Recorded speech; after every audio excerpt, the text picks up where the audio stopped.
What's up, everybody? Dog 185. There's levels to this. From console to PC. My biggest question right now is will Xbox or Steam do this? I switched over from console to PC when I had a disappointment in the performance of the Xbox Series X. One of the easiest or best things about being an Xbox gamer is that transitioning over to PC is not it's not difficult. It's fairly easy. Your whole library essentially goes with you, especially if you mainly game on Game Pass like I did. So I wasn't leaving my gaming library behind. As a matter of fact, not only was I not leaving my gaming library behind, but I was gaining a platform which would later turn on to even gain even more games at discounted prices that I never thought possible, and that was via Steam. Now, when I came over to PC, I still didn't want to, PC gaming on a desk and the stereotypical, I sit on the desk all day at work and all this other stuff. No, I did want to be able to play on my TV, and I have heard PC gamers say it over and over again, like that's that's old thinking. Anybody that tells you you can't connect your PC to your TV. And I believed them. I took their advice, and here I am with a PC connected to the TV, and that's where I mainly game. Now, I do have a monitor that's perfect for this PC. It's actually a 1080p monitor. It's a beautiful LG monitor. I think it's 27 inches, and man, I'll be honest with you, the PC shined the most definitely on that monitor because the PC that I got is a 1080p centric machine. So everything was running on that monitor at high settings. It's a monitor. I'd have to mess with the settings or anything at all. Now, my experience with this PC on this TV has still been phenomenal, has still been great, and is still the main way that I game, and I prefer to game this way. So much so that I've completely disconnected the Xbox Series X from this TV, and the only thing I have behind this TV as well is the PS5, but I barely use it. My game review, year end game review came out, and I think I had 164 hours of gameplay on the PS5, and it was in college football. That was like the main game that I played. And the reason why we bought that on the PS5 is actually my son bought it, and we wanted to both be able to play it. So there you go. However, I did play a lot of Sony games this year, which is again another reason why getting the PC to me made sense. I've always dreamed of having one box that could play all the games. I was never a fan of exclusivity. At the beginning of this generation, a few people were able to, I don't want to say lie, but maybe manipulate me into believing that a game being exclusive means that they spent more time making sure that the game ran well on that hardware and all this other stuff. I'm a little bit more savvy now, and I understand that the reality is that a talented developer is a talented developer, and they're going to be able to make the game be amazing and look great regardless of whether the game is multi-plat or exclusive. And both of the Xbox and the PS5 are both AMD machines. So how silly am I to have fallen for that because the game was exclusive, it was actually going to be better. That's a silly concept. Now, I was able to get away from that pretty quickly. It didn't take me that long to realize how foolish that is. And for the majority of this generation, I have not been champion exclusives. I don't like exclusives. I am of the camp that everything should be everywhere, and I applaud Xbox for putting their games on the PlayStation 5. At this point, I don't know what they're waiting for. I want every game to be on the PS5. Why not? Put it all over there. I want more people to be able to play Halo Infinite. I want more people to be able to experience Starfield, Forza Horizon 5, the Master Chief Collection. Go ahead, throw that over there on the PS5 and watch gamers truly, truly be able to pick what their favorite games are, not just based on what box they have and what they have access to. We're not all of equal privilege where we can afford to have two separate $500 boxes connected to our TV. So, what's the point in having the exclusives? So, moving over to PC, I get to keep the majority of my Xbox games plus my Xbox identity as an Xbox gamer with Game Pass. And then I gained the tremendous platform that is Steam, which has allowed me to then play the PlayStation games.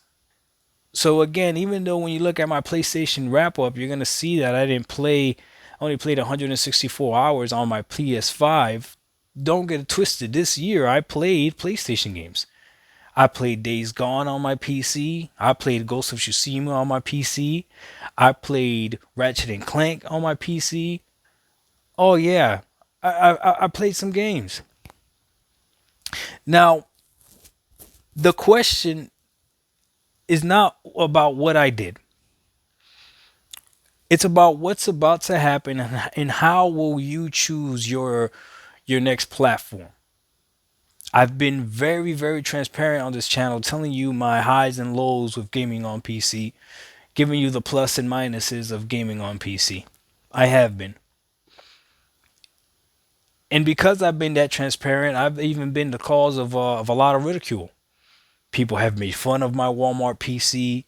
People have called me stupid for getting a cheap PC. People have called me stupid for getting a pre-built. Too bad it was even a Walmart pre-built. Oh, all kinds of stuff.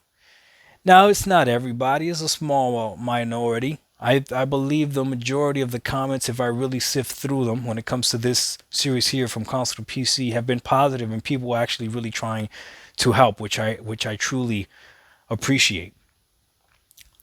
But at the end of the day, I'm not delusional. I know that I have connected a PC to a TV.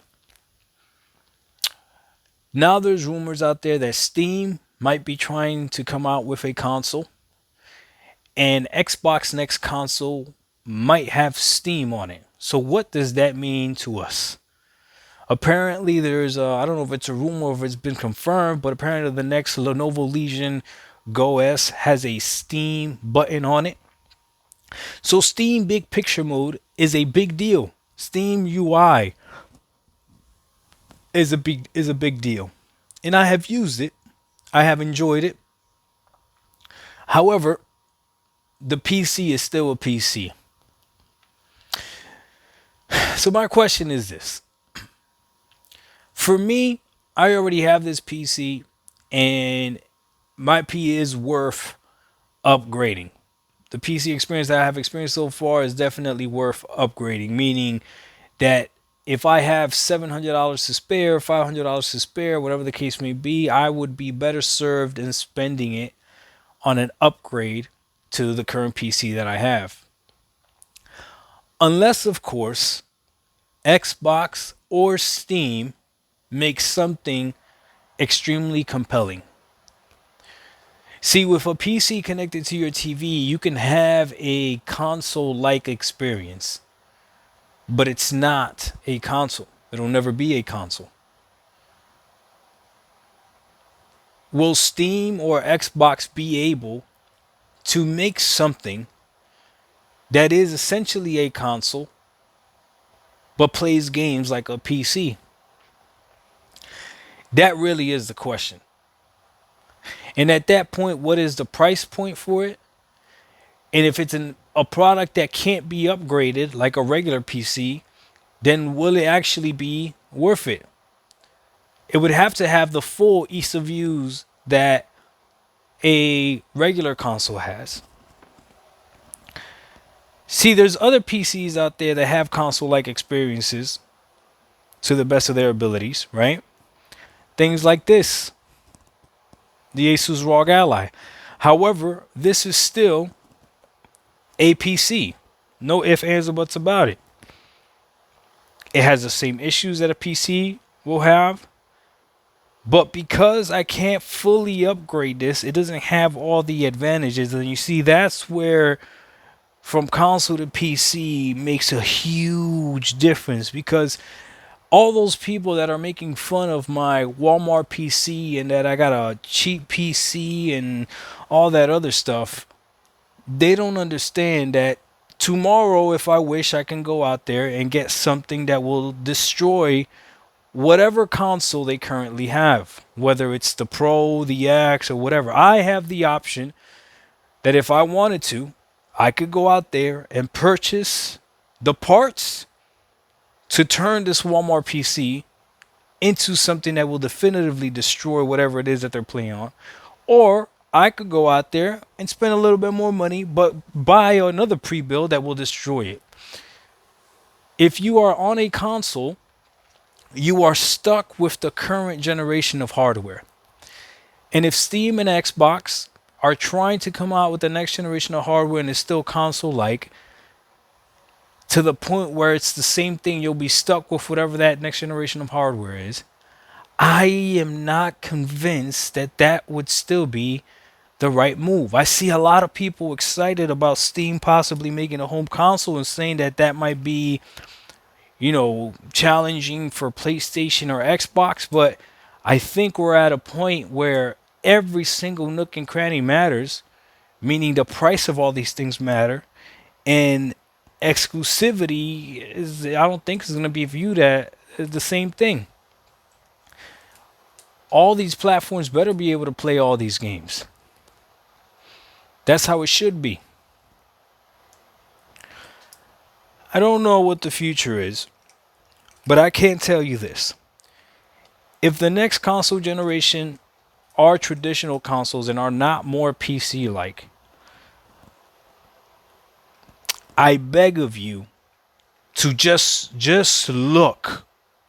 I know you don't, when you're not a PC gamer, and you'll never be a PC gamer, and PC gamers are fat and they stink, and I know, I got it. We don't work out, we don't hit the gym, we don't have families, we're good for nothing. I got it. Just take a look at what the PC has to offer. Cause you might find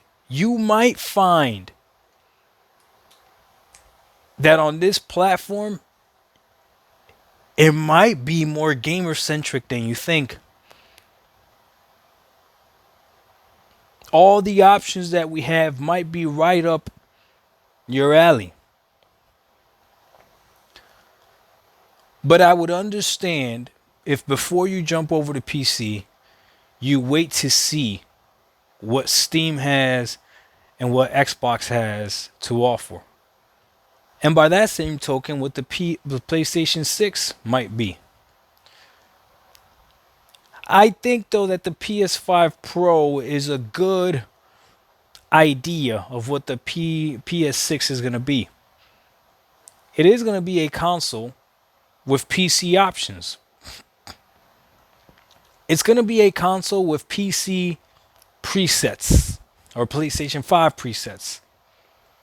And that might be good enough for you. Now, it'll be up to the developers whether they want to use it or not, but it is what it is.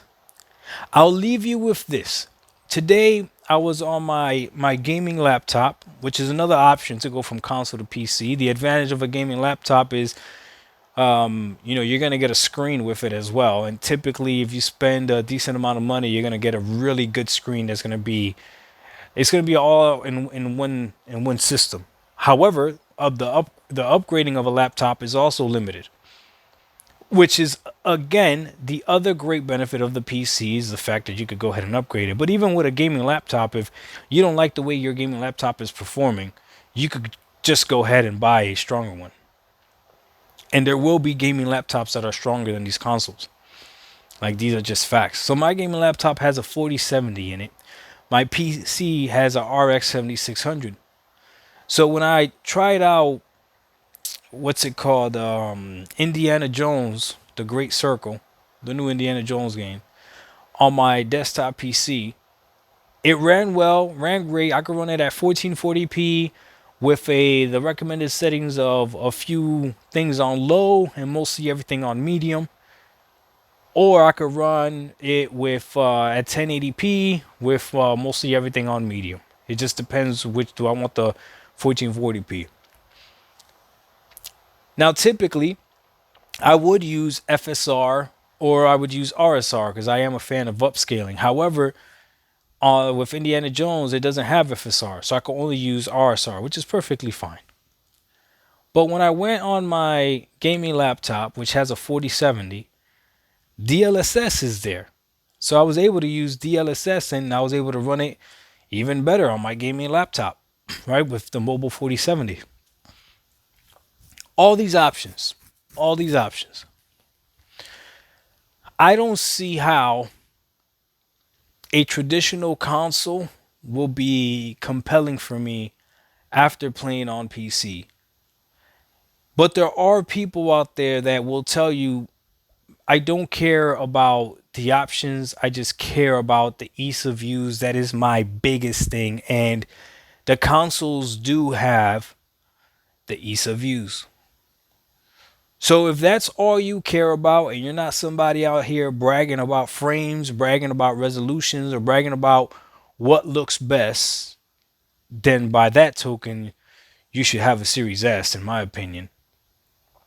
Unless you just really like PlayStation exclusive games, and the base PS5 digital, I think you could get for something like $370, which is an amazing bargain. Listen, if you could get a PS5 digital for 370, I think they're selling them for right now.